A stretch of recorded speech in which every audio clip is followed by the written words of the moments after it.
Over the course of the last 3 years, we've been able to build a product that there's nothing else like it in the industry worldwide. You guys are the key to our entire project right now. This is the first time where we have more contracts than we could possibly even put out machines. In our space, we get to be definitively different. You can't compare us to our competitors, and that would not be possible without this program. Every one of the technical challenges that we had, TSL was able to overcome. No one wants to be living in data files and Excel files all day long, so now our team gets to focus on the really strategic initiatives that they're very, very good at. Instead of going there, flying up there, doing a service ticket, like connecting, reprogramming, now all of this you can do from your fingertips, sitting right here from an iPad. Some of those processes before, when your team had already some level of automation, took them still 90 minutes. That's now done in minutes, seconds. Working with TSL has been nothing less than stellar. They're great communicators, do a great job, make suggestions, deliver. Really do appreciate the time and effort and commitment that the devs have made. It's great to work with people who have the same values and beliefs and ambitions. Anytime somebody wants to choose a supplier, they should look at reputation, they should look at integrity, and they should look at quality. And TSL has proven to me that you achieve those three attributes. Having a team that could be there for the longevity is really key. They really knew and understood our business and asked a lot of questions to get to the root of what we were trying to solve. It actually came out better than we thought because of those questions that they asked. An excellent experience. It's been just insane. It honestly exceeded our expectations in every way.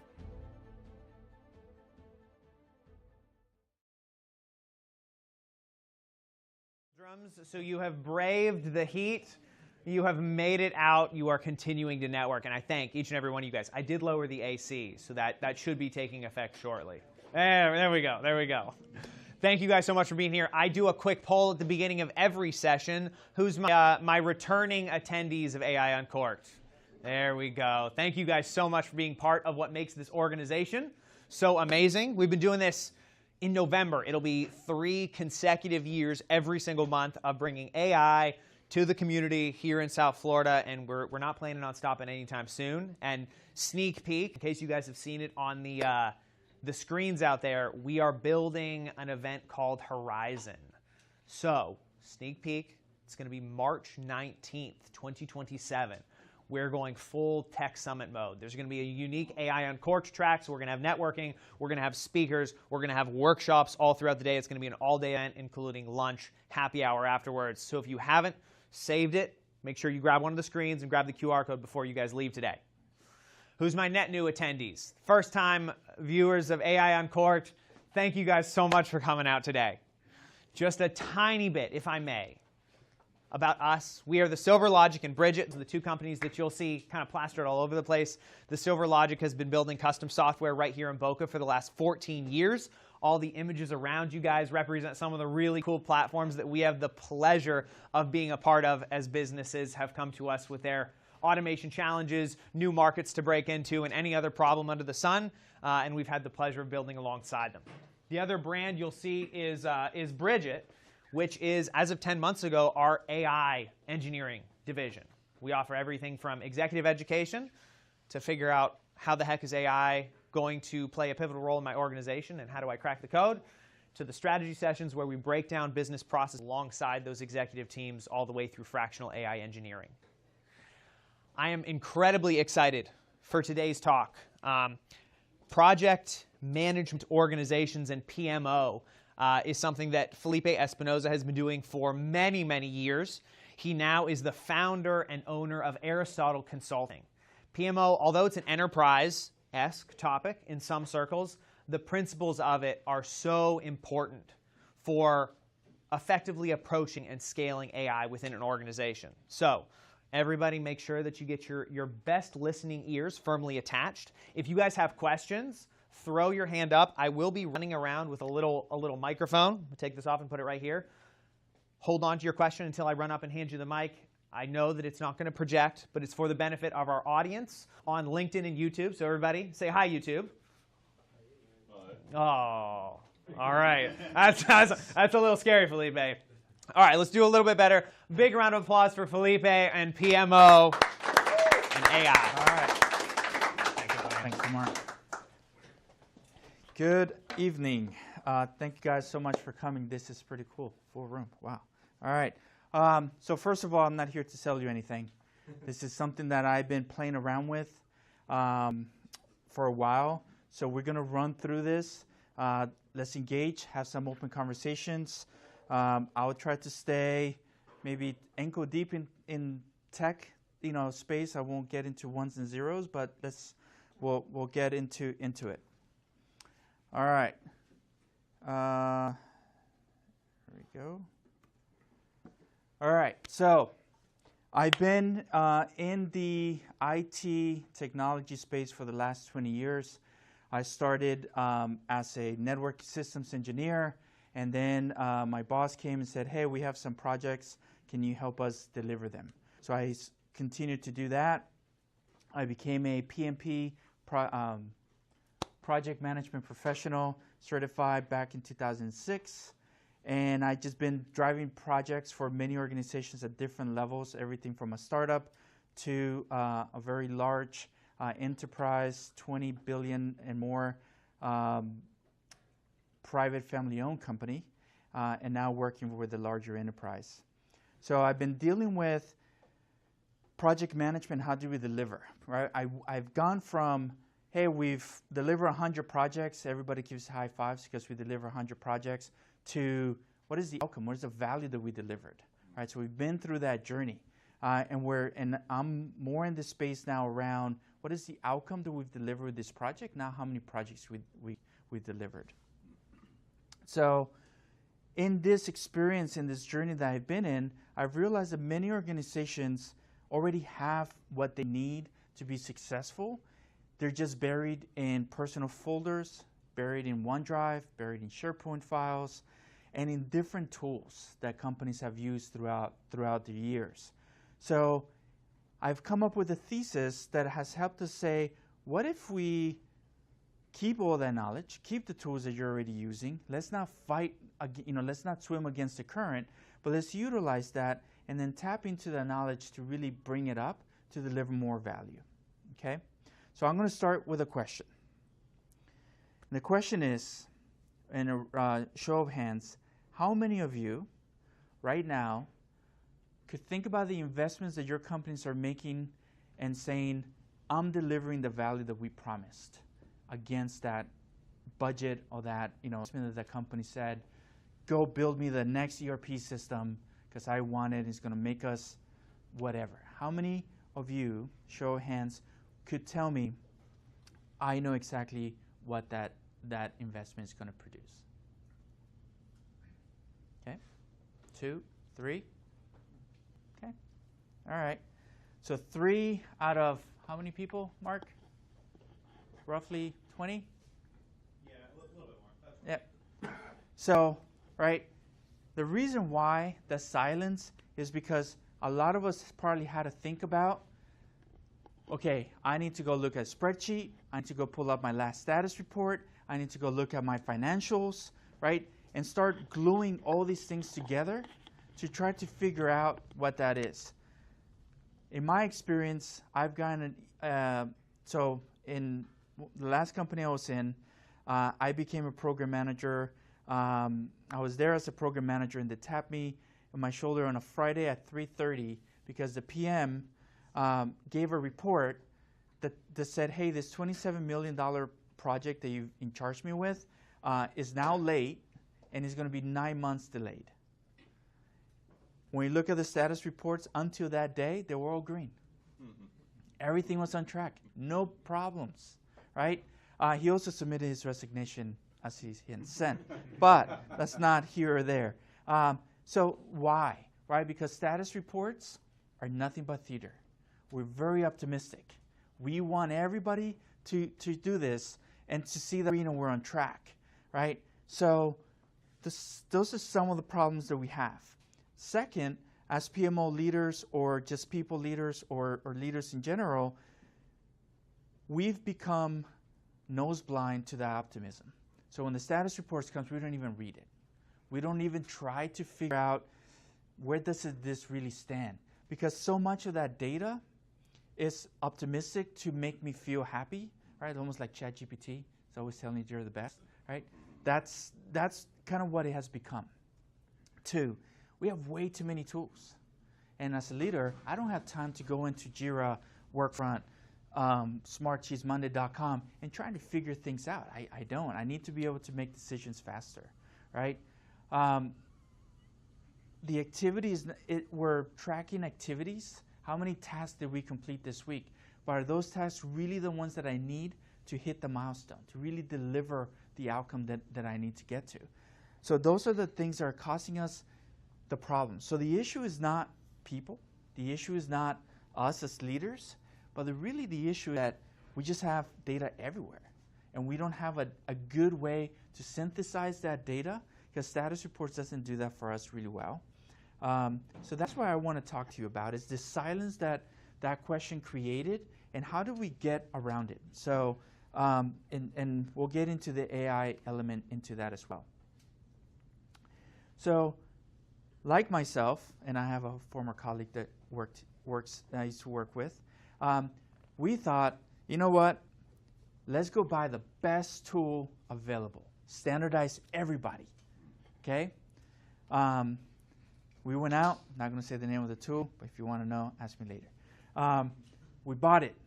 We fought tooth and nail. Our VP of Finance says, you will use this or else. You know, that's how you get morale going, right? I had a t-shirt that says that the flogging will continue until morale improves. That t-shirt reminds me of that guy. But anyway, this is wrong. It's not it's the right. We think that standardizing everybody in one tool is going to give us that visibility, right? But what happens is that the teams are going to resist it because they like working in whatever tool it is. You might have a very mixed environment where you're doing traditional project management, you're doing some form of agile, and I'm going to use that term very lightly, right? So you have groups that say, oh no, I need Microsoft Project, or I need Jira because I'm using agile. Right, and they get married into the tool as if the tool is the one driving the work. It's not, so they have that in reverse. Then we have our adoption stalls because nobody wants to use it. Everybody just says, this sucks, and I'll just check the box, but I'm not going to really use it. Shadow IT comes into place with shadow project management, because then people start using free tools on the side, Excel spreadsheets and whatnot. And then our governance does not equal value. It's just we said it, go do it, and the mindset that we want goes away, right? So that's really what we're seeing. So I did it. From my experience, if I had to do it again, I wouldn't go just buy a tool and standardize. I would really try to understand this a little bit more, and that's what we've been at, right?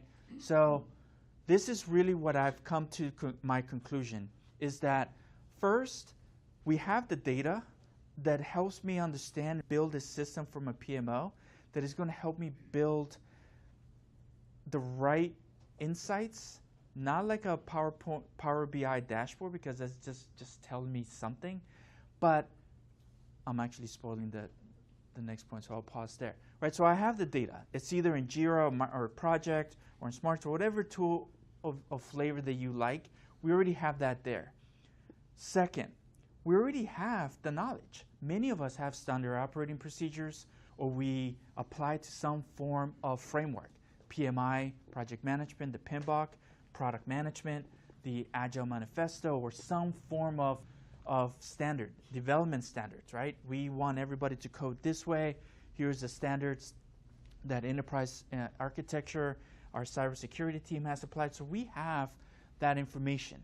So now, what happens if we get to the point where we start bringing that together, right? So the idea now is, I have the data, I have the knowledge. How do I marry them in a way that I don't have to take tools away, I don't have to go invest in additional tools, I'm just going to use what I have, right? This is a rare concept in a lot of companies. My previous company, I always used to say this is where good software comes to die, because we had shelves of every single enterprise tool you can imagine. We probably owned a license or licenses of it, right? So we had everything, Tableau, everything from databases to productivity tools we own. So we already have that. We have the knowledge. So how do we bring that together to help us drive this? So this is where I came up with this concept. I'm borrowing this. Many of you probably have heard of this two brains concept, right? Kind of marrying the two. So this is by no way, shape, or form me being smart. But the concept is we're going to build this architecture where we're going to have a platform brain really has all the governance knowledge, my SOPs, my framework, right? What good looks like, okay?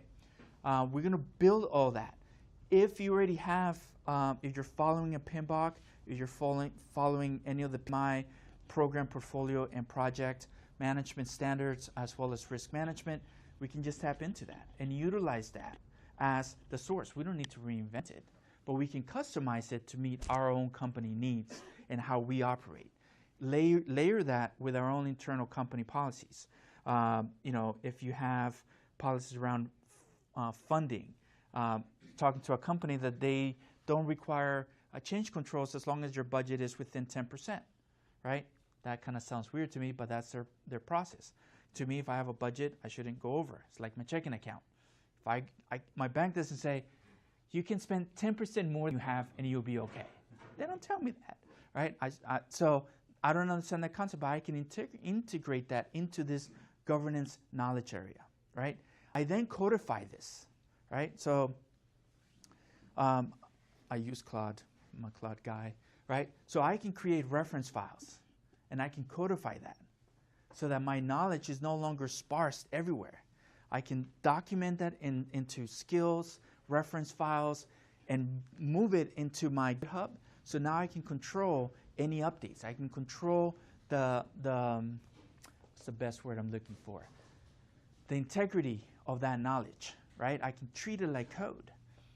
And I can put all that into it and make it available.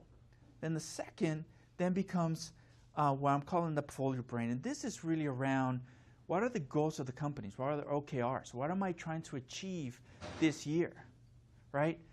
This contextual knowledge tells me, hey, if a project is 50% complete, but the budget's 75%, I need you to do this, right? Alert me of things like that. So I can give it specific items. Tie all this work to specific OKRs, objectives and key results, so that I know that ultimately the strategy of gaining market share by 20% that these projects are delivering towards that, or that I have projects that are tied to that. Because if they're not, then what am I doing, right? So it's starting to give me visibility early on into it. So this is the two brains that I've kind of been playing around with. The platform brain, as I mentioned, kind of sits in this layer, right? So you have your governance, and then you have your professional standards. And then that allows you to tap into any of those professional standards. Give you an example. PMI did a study, a very large study. I think it took over a couple years, and it was around 20,000 or so enterprises that were able to provide feedback. PMI was basically always around budget, scope, and schedule. That was we're going to live and die by this. They've realized that actually that's wrong, because that's just, I delivered this many projects, right? They moved now to this standard called MORE. Highly recommended if you guys want to look into that more. But basically it stands for Manager Perceptions, Own Project Success, Relentlessly Reassess, and Expand Perspective.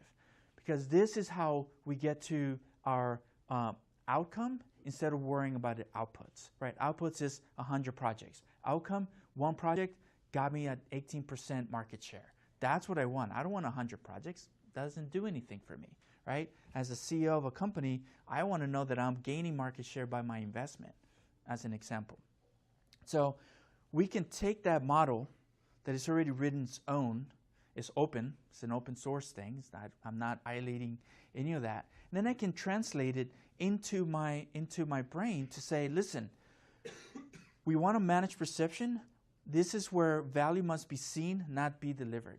Or we want to start seeing some of these things happen within the projects and some of the data that is happening within the different systems. We want to look for accountable for value, not just deliverables, as we talked about, right? So these are the things that allows us, when we bring a standard into the brain, allows us to then say, this part of the standard means this for me, and this is what I want you to do with it, okay? Hey, Felipe, a question from our online audience. Yes.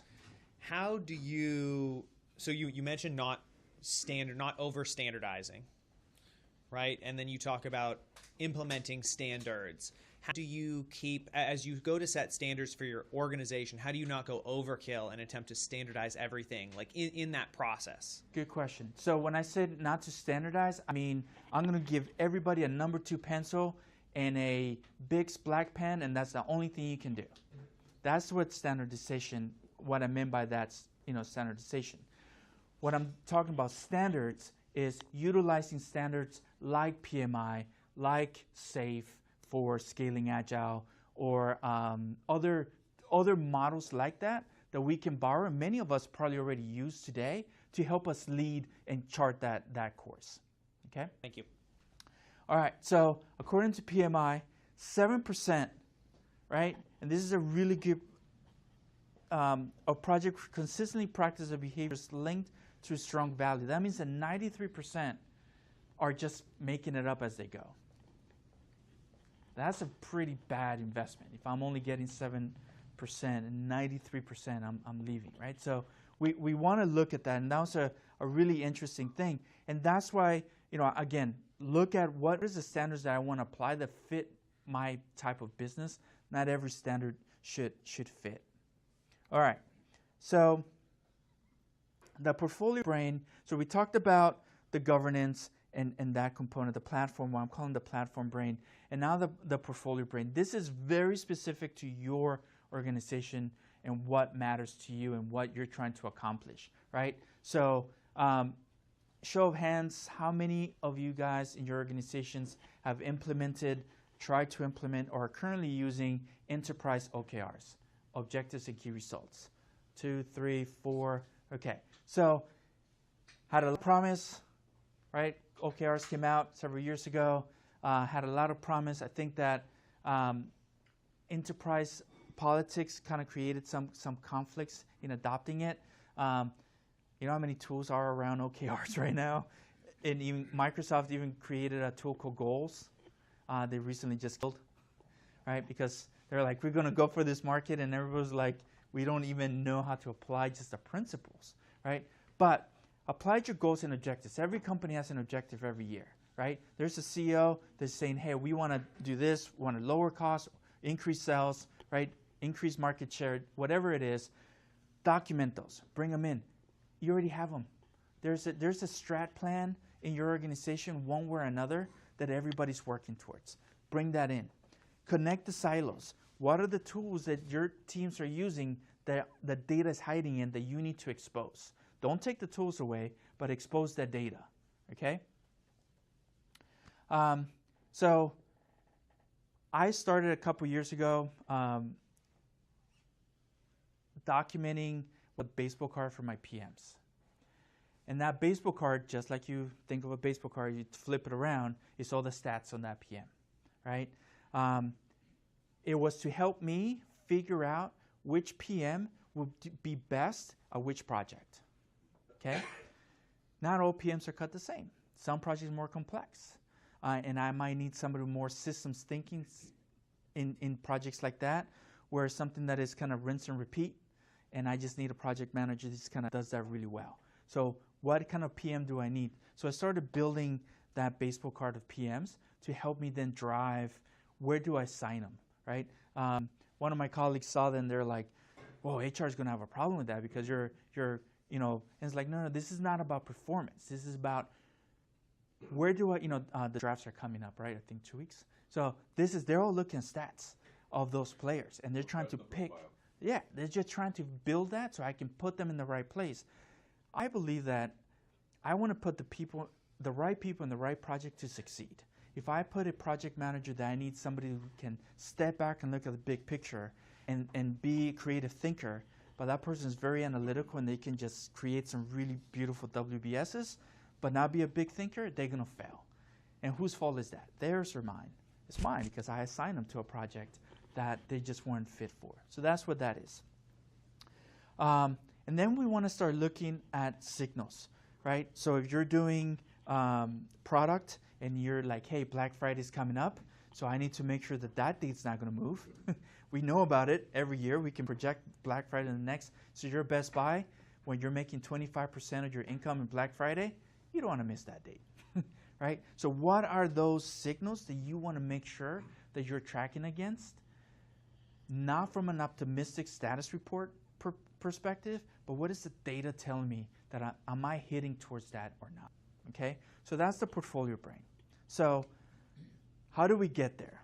My concept is that we first need to look at what are the systems. I need to create an inventory of all the systems in my organization. I don't want tools that only 1 or 2 people are using. You know, I ran into a project manager that really liked Planner, but it was just like, oh, this is just for me. Their team, they have visibility, right? So I will look at where are my enterprise tools where the real data is, right? So just some example of some of them. If we use Excel, I know I put Excel here, I would want to know where is it? If it's in somebody's local C drive, it's not going to work. I will need to move it up into an enterprise grade SharePoint or something like that where I can access it, right? And I want to do that, and there's some work that we need to do here to kind of understand that. The second layer is this MCP connector that I'm thinking about. Again, I know I mentioned Claude earlier, but I'm really just neutral. I don't really have a preference in what tool. I'm working with an organization right now, they're very much in Copilot because their enterprise license or Microsoft. Many of us are probably running into that, right? So I don't want you to go buy something new. It's what do you currently have, and how do we connect things, and where's the possibility of connecting them? You might run into something where Smartsheet may not be able to connect. Okay, how many projects? And you kind of need to look at those individually. But we want to build this MCP servers. And the reason for this connect to this middle layer is so that I don't have to worry about trying to change all of my PMs and all those users into something different. Stay where you are. Just create good data, and then I'm going to surface it up using this protocol, right? Many of these companies today already have a public MCP available for their stuff anyway, right? So you're not buying anything additional, and there's a lot of YouTube guides on how to create your MCP if you want to do that. But a lot of this already existing within your applications today. On top of that, I wanted to start building my platforms, right? So the way I started was I started building Claude and started creating my reference files. I have one reference file called, what are my PM standards? What are my different cadences? And I start documenting those things. Where are my governance? What are the tow gates? What does initiate, the initiate gate to my deployment gate mean? And what are the different things that belong there? In my previous organization, we call it our heartbeats. Every heartbeat had a list of artifacts that had to be available for those. So those I'm just documenting. I was doing this outside of the organization it came from, so therefore I created a lot of that from scratch. But I already had a lot of that data I can just map into and use them as reference files. I ran into a situation in building that where the agent rewrote my work. So that's where I'm like, I need to take a copy, right? So that's what I'm saying. Make it a version, versionalize it. So you have version 1, 2, 3. That way, if it does that on you, you always have a point to go back, and you're not screaming. So that's what that is, right? And structure it the same way that anybody can come and look at it and be like, got it. I understand what this is. This file contains this reference. This contains this. The simple keep it. The KISS method is the best method I'm finding in this layer. My portfolio brain, I'm now building out that, whether it's OKRs, that actual OKR framework, I put it here in the platform, but my actual OKRs that I'm chasing, that I'm going for, I put here, right? So I'm training this AI level agent layer to really understand that concept, right? My PM records, all my signals, all that goes here. This is where it gets fun. I realized that I am not a coder. I'm not going to build a UI. And yes, Cloud can build some really pretty AI front end. But that's not my core business. And the people that I'm working with, they spend 99% of their time in Slack or Teams. That's where they're spending their time. So if that's where they're spending the time, why am I going to pull them out of that to come to a pretty UI? I want to meet them where they are. Because that, to me, is where adoption is going to stick. And that's where it is most, if I bring this something to you. So we're building, I'm building out this Teams agent. If you remember the Jetsons, the robot, Rosie, that's my agent Rosie, right? I always just wanted her to open up and take out a scotch when George walked in the house and here's your scotch, because that's what I wanted. But in this case, my executives can say, hey, what's going on with this project, right? And question it and get some real deep information. And I'm going to show you some of the things that we're kind of thinking about. But as you build this briefing section, bring it to where your customer is, right? Where that user, maybe not your customer, your stakeholder, bring it to where they are. Because I have somebody that dislikes Slacks and Team. They're constantly sending emails. So for them, email is fine. Well, here you go. However they can consume the data and manage it, get it to them that way. And that's kind of where I'm playing around with, so that I don't have to have any overhead of building a UI, managing the UI, and all those different things. I'm going to borrow somebody's UI, and then I'm just going to serve the data over to you. Okay? So this briefing is basically looking at, all right, what is my platform? How do I know how to manage, right? A risk looks like this, and this is the structure. My portfolio brain says, okay, what's happening within the data that I'm looking at? And combining those is then going to give you a briefing. It's going to deliver that briefing to that stakeholder in their poison, in their tool of choice, right? Either Teams, Slack, or email. I don't know, is there any more? Slack and Teams, I think that's it, right? So I'm gonna deliver that to them in that way. But this is not just in status report. This is not just like, hey, we're all green, right?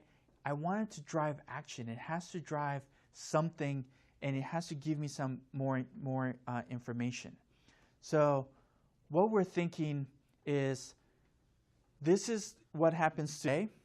You get your project manager sends an email that says, hey, project's on track, everything looks good.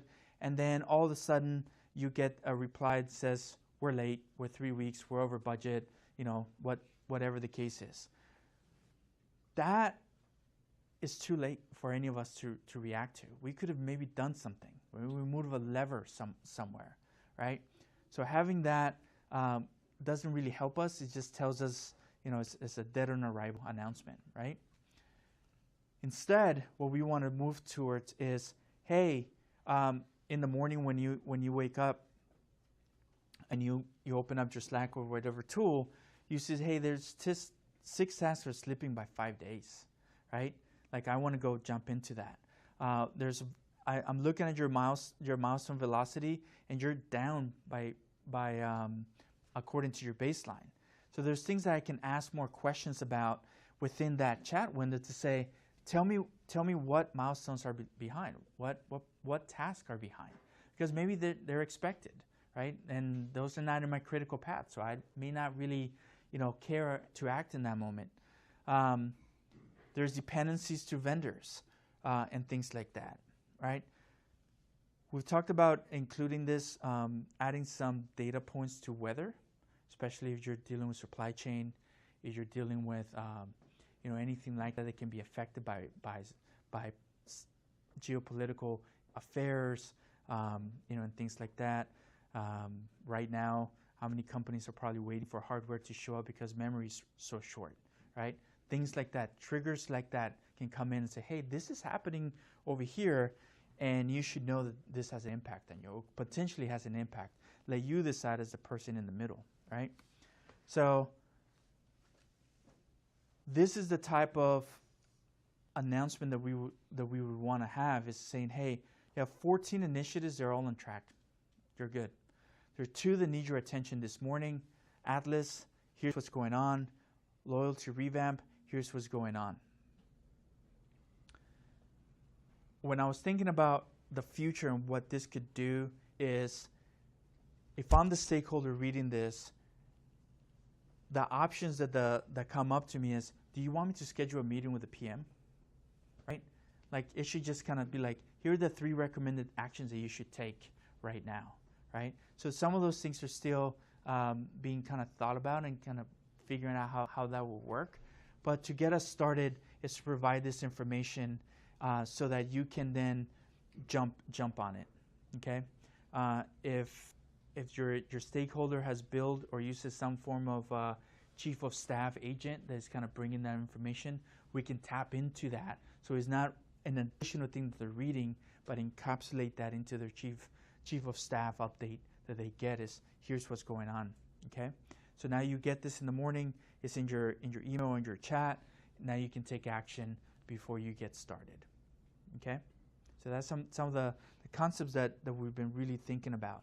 So I can read this really quick, I can take action, I can start that conversation with, if it's an email, respond like, hey, what's going on? Let's schedule a meeting, and I can really take action instead of just finding out when it's too late. So for me, really, it's moving away from oversight to orchestration. I've been in that oversight for too long in my career, where I'm just waiting for something to happen. I think at one point, I was overseeing over 100 active projects of all different magnitude. So for me to stay alert in them was very difficult, right? And kind of stay in the pulse. Some of them I really cared about. Some of them were like, look, if this slips, it's no big deal, right? This is business as usual type project. Here are my strategic projects that I do care about because I have attached them to a goal. I've attached them to some kind of OKR or investment, and I need to keep those in the forefront. But out of all that, it's very hard to do that. So moving away and moving towards this orchestration allows me the control to say, here are the projects that matter to me, and I need you to let me know very early on. And here are the ones that once a week give me an update or let me know if something goes off the rail by X% I want to know about, right? So this is where we're kind of looking at. We want to start reading intelligence from the data they currently have now. Not from the Optimistics project manager sending you a status report. I want to start steering the present. I want to be able to get information that's helping me make decisions and kind of drive that conversation. I want to start in value. This one's an interesting one. Many organizations we conduct, and many of you have probably done it, lessons learned. Lessons learned is one of the most valuable tools and least overutilized in every industry. In previous industry, all my lessons learned went to die in SharePoint. Individual Word documents, PowerPoint presentations, whatever. We couldn't capture that. But imagine being able to say, hold on, all these lessons learned are coming into that platform brain and informing other PMs like, hey, you're doing this project. 4 other projects before you had these lessons learned, so you should incorporate that into your plan, right? Like, don't fall into that same rock that everybody else tripped. Can give them some of that insight. Both from a portfolio perspective, I can look at that and say, should I invest in doing this again? Well, my last 5 times cost me overruns. It cost me whatever. Do I even want to invest in this again? Right? So it kind of leads me to those decisions. But right now, without enabling that value, I'm just making guesstimations on value. And then I want to start realizing outcomes. I want to celebrate that my project, my PMO, is delivering outcomes that is driving the company forward, not just counting how many projects we completed because I have this number of project managers that I need to keep busy. Okay? All right. So knowledge is the asset. AI is just the electricity. When I look at this, when I've been thinking about this, is, and I was just having this conversation, anything we build with AI today, AI will natively be able to do in the next release. It's just that fast, right? Claude's, Anthropic's new model, Fable, is the hottest thing right now. In, I think, what is it? 2.5 months is the release cycle, right? So now with Fable, they probably been 2 weeks now. They'll make it faster, right? Unless the government stops it again, but that's not here or there. But knowledge that we have in the companies, that's the asset. I don't need to go buy more cloud licenses or, GPT, Gemini, Copilot. I don't need to go into use models coming out of Asia or whatnot, right? I just need to leverage that asset that is my knowledge in the organization that hasn't been untapped because it's been sitting in this graveyard called SharePoint, right? So now let's tap into that, bring it in, and really kind of help us understand that. There is some work, I understand, to do that. It's not just a plug and play. So if I'm giving that impression, right? A lot of our data is in really bad condition and needs to be standardized, needs to be cleansed, right? But the knowledge is still there, it's still available to us, and it's free of charge. We already spend the money on it. Now we just need to start tapping to it. So whatever tool you're using, whatever tool your potential customer might be using, we can leverage that and really tap into it and bring it in, okay? And that's why I wanted to stay agnostic to the technology, because I don't think that whoever leads today is not going to be leading tomorrow. It's this constant, back and forth between all of them. Who will end this race? It will be really interesting to see. But in the meantime, the knowledge is still ours and something that we want to control. So there's this philosopher, Seneca, who said, and he's quoted to say, "We suffer more in our imagination than in reality," right? So to me, applying that to what I do means that all my sleeping, waking, restless sleep has been because I don't know what I don't know. Although I have the data, I know that all this, what we used to call, I don't know if how many of you have heard it, what we call the watermelon projects. Beautiful green inside, and then all of a sudden they break and they're red, right? Over budget, out of schedule, no scope has been delivered, and you're like, what the heck just happened, right? So to me, that quote just really puts me here, has been that anxiety that so many years I've lived. I just couldn't see the truth. I couldn't see where are we and are we really going to deliver against this, right? I'll give you one. The $27 million project that I was leading was to consolidate 27 markets of independent supply chains into one corporate function for supply chain, right?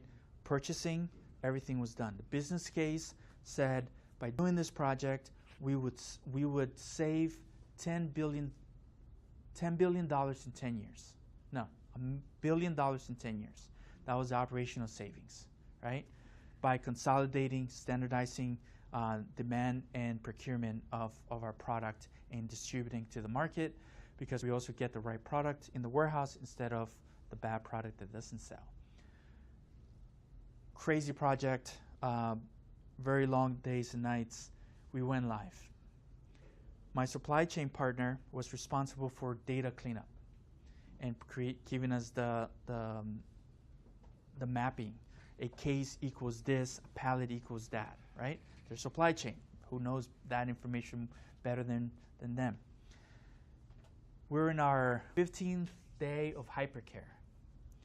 Our chief supply chain officer rushes into the conference room where we're all kind of just managing the calls and looks at everybody, says a couple explicits, and just tells us that the general manager of the New York office just called him to tell him the most expensive case of Yellowtail White Zinfandel wine got delivered into his warehouse.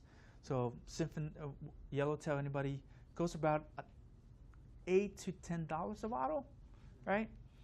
So you can imagine it's not that big, it's not that profitable. We delivered one case in an 18-wheeler. So very upset because that warehouse had to pay for that shipment, not the project.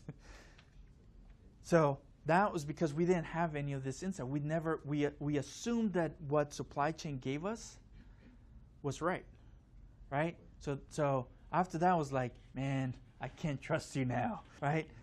We fixed a lot of the data issues, but I think we would have had a better confidence level if we would have been able to kind of codify this process and then trust the data and kind of go through this process, right? Now, could we have avoided something? I don't know, but at least I think we had better confidence. But you mentioned beforehand, which I totally agree with, that the way that, it's garbage in, garbage out, right? Yeah. The way So the way we kept our historical data is not necessarily something I want to rely on to make a decisions for today or tomorrow, right? So would you, and you said that you had one of the bullets as historical before. So did you mean that actually using the historical data from prior, or is it something that we just start keeping now? Because to me and I work with a lot of companies, and we dig into data, especially when it comes down like a project or the sales records. Yeah. When you look for the reasons of failures, it's not necessarily the actual reasons. And with the projects, as you said, it's kind of a snapshot in a time, the status, the current status, and then it changes to next status, but it didn't record everything that we can collect now. Mm-hmm. So is that the old past you mean, or do we start building a new past for the future? I think it's a hybrid, right? I don't want to throw the baby out with the bathwater, right? That knowledge is there. There should be some form of validation of, is this good or bad, right? I'm not looking for perfect, because I don't think perfect, if it was perfect, then we wouldn't need this. But I want to look at some validation and come up with some middle ground where I can say some of the historical data I can bring over, and some I really do need to toss out. So I think that there has to be a middle ground somewhere. It's not an all or nothing. Yeah. Okay, here. Thank you. Love the concept, and I love the idea of aggregating all the information. How do you measure the value when the project is done? So post go live, project has a start date and an end date, but the value should live on for the expected life expectancy, 3 years, 5 years, 10 years. How do you then measure that value ongoing if each project is different? Like marketing would be increased sales, ERP would be a decreased closing time, but how do you measure all those different things? You're speaking this gentleman's love language. So, great question, right? So this is where, and I'm glad the PMI is changing their model too, right? From, hey, project, a definition of project is beginning and end, and I'm good to go. I give it to you, I'm out. But then is, how do I know that what I did actually worked? So in this project, they had a $1 billion savings in 10 years. So how did we do that? We applied some business business process on top of it, the sales and operating planning model, right? To then kind of track that sales. But I believe that within the platform model, platform or the portfolio, I can't remember now. I would track. I would say, hey, this project has this long tail, and it needs to start producing this value so that I can start looking at it and record it. If it's, I'm going to buy this so I can start paying for that, right? It's costing me too much, there's labor associated with it, licensing. I can start tracking some of that information and bring it in. So that's how I would do it. I realize I'm trying to solution, but let me go up a level.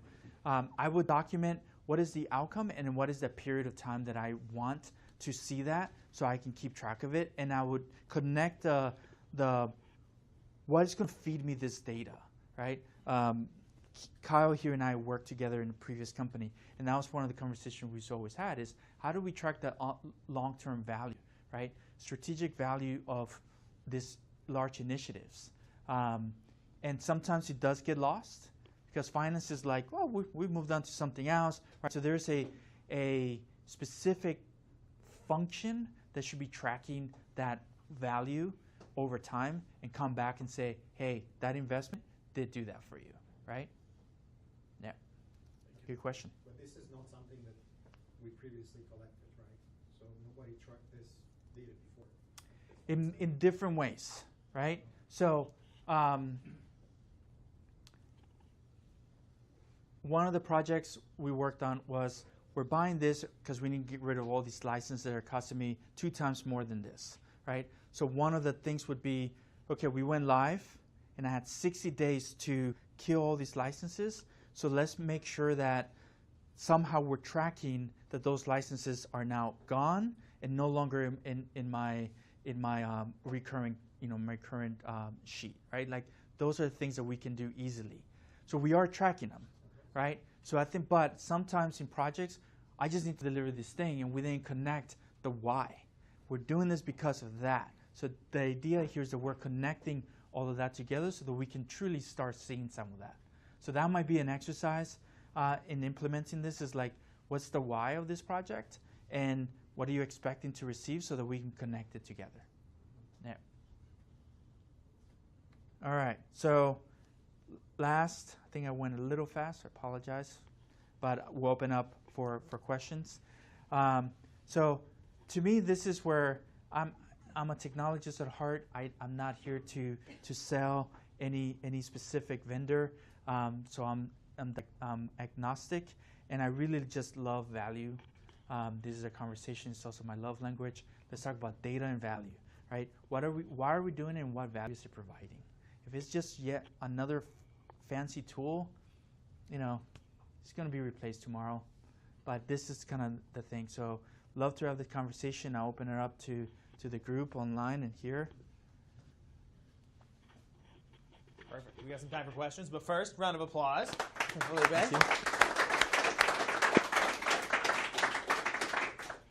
All right, any questions from the crew? Perfect. All right, Neil, you're up. Thank you. I come from the cloud world where we have, in my last project, we had about 25 Scrum teams.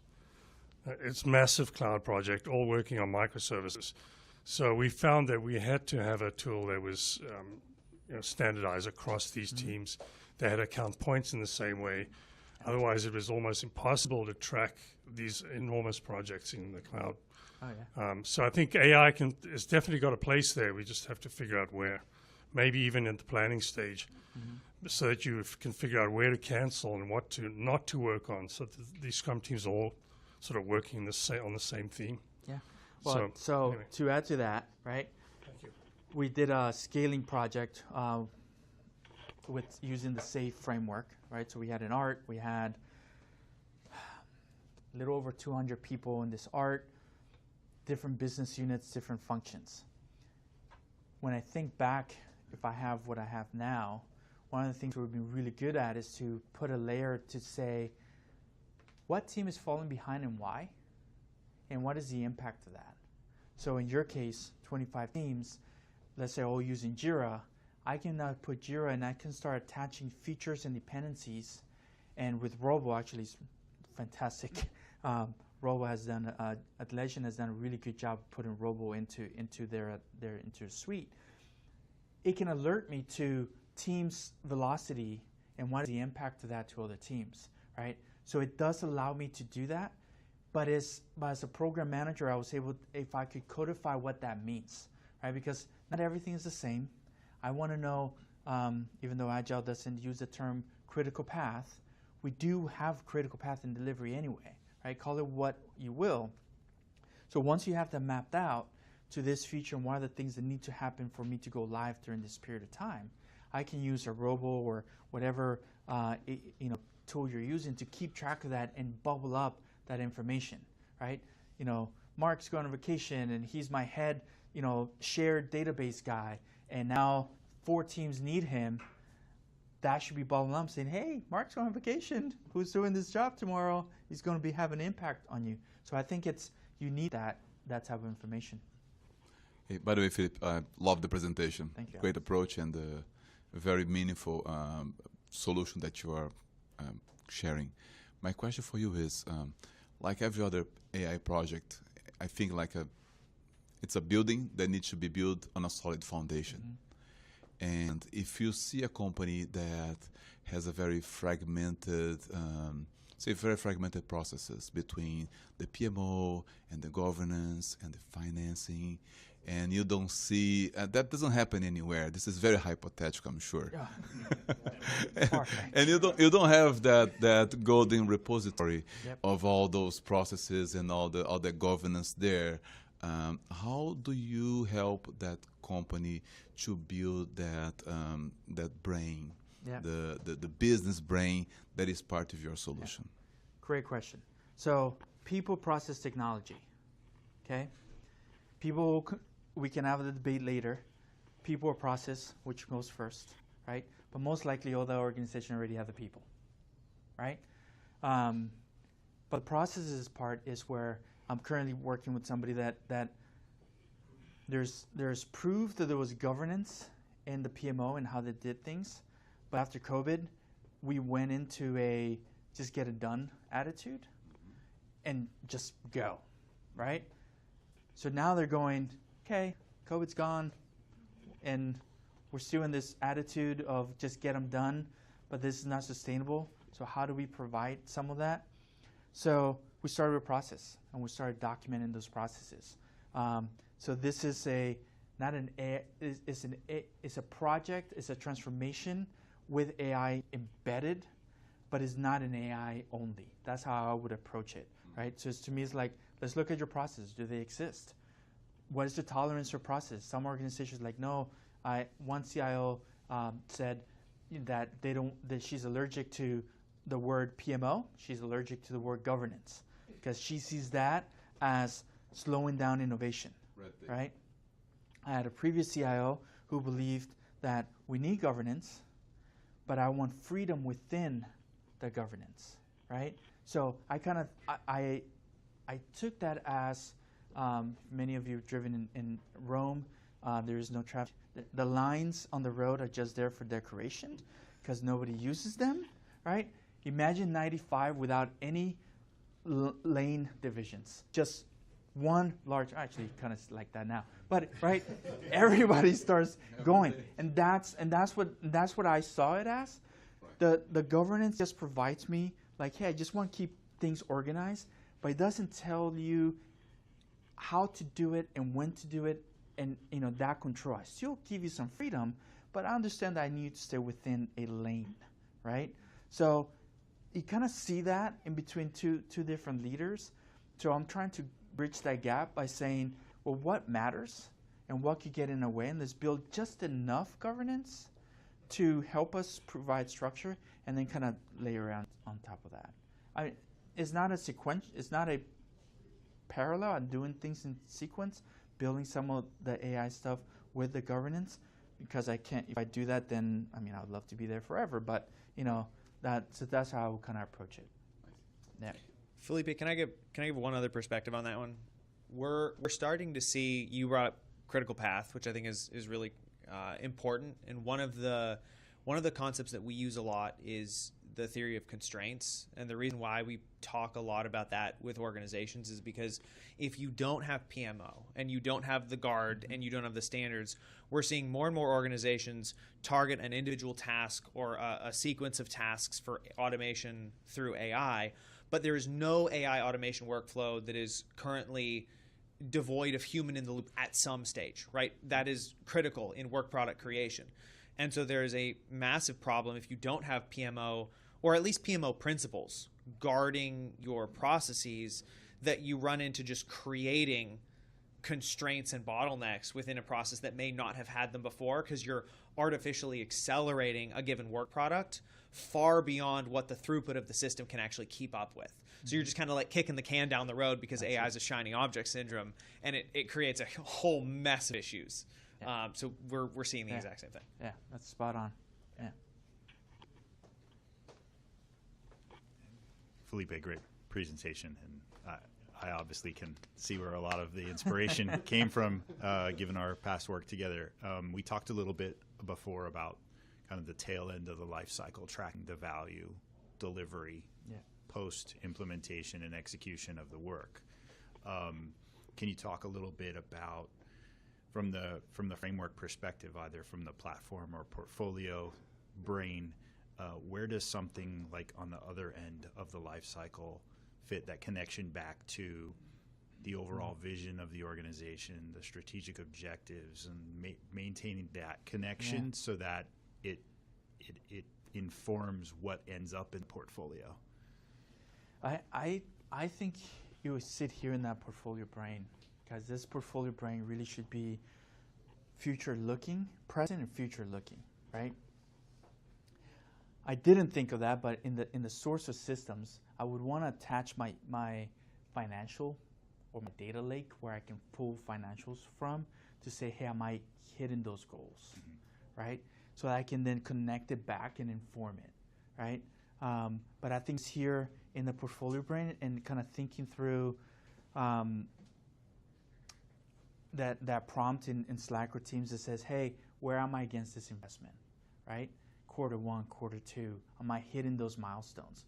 Or even train it, even here, just says, hey, let me know at the end of every quarter where I am against this, right? So just kind of tapping into that. So I would think the portfolio brain really is that historical business-driven activity where this is the platform brain is more of the instruction, right? The guidance. So that I think that's where I would put it. And I would think I would want to put some form of end date, right? Like this investment has a 5-year return. At 5 years, give me a summary, and then I'm not going to track it anymore, right? So I think something to that effect. Yeah. Okay, makes sense.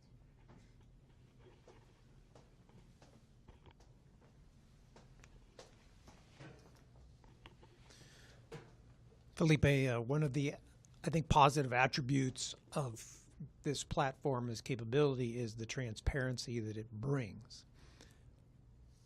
What do you think that, how would you characterize the stakeholders' attitude towards that level of transparency and the forced accountability that it may also bring along with it?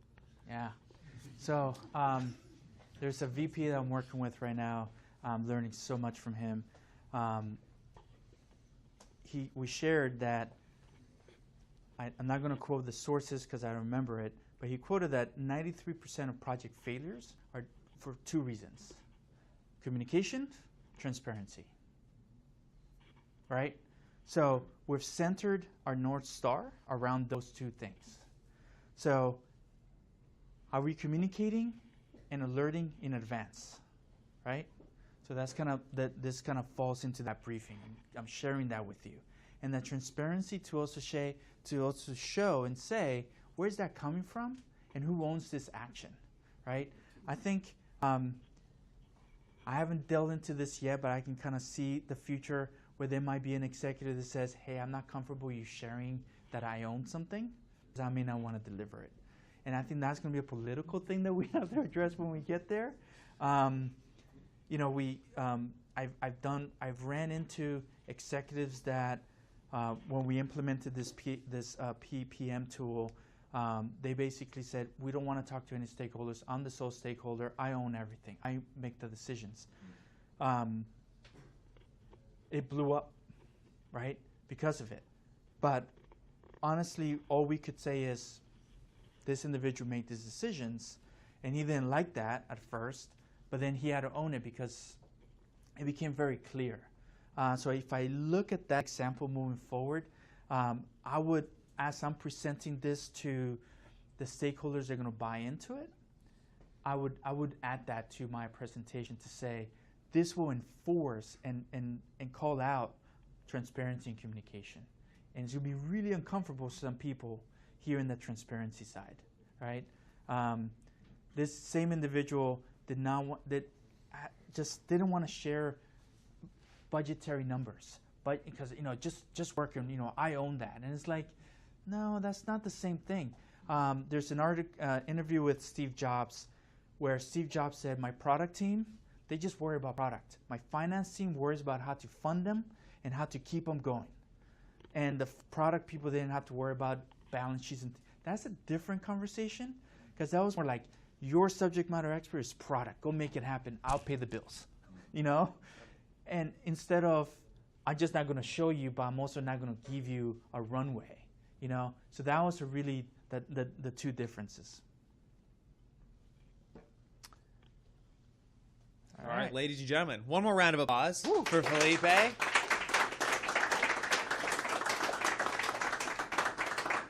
I appreciate each and every one of you guys joining us for AI Uncorked. And good news is you don't even have to leave quite yet. In case you remembered that question that you were about to ask, we've refreshed our food, our drinks, so all of that is ready and waiting for you guys right out there.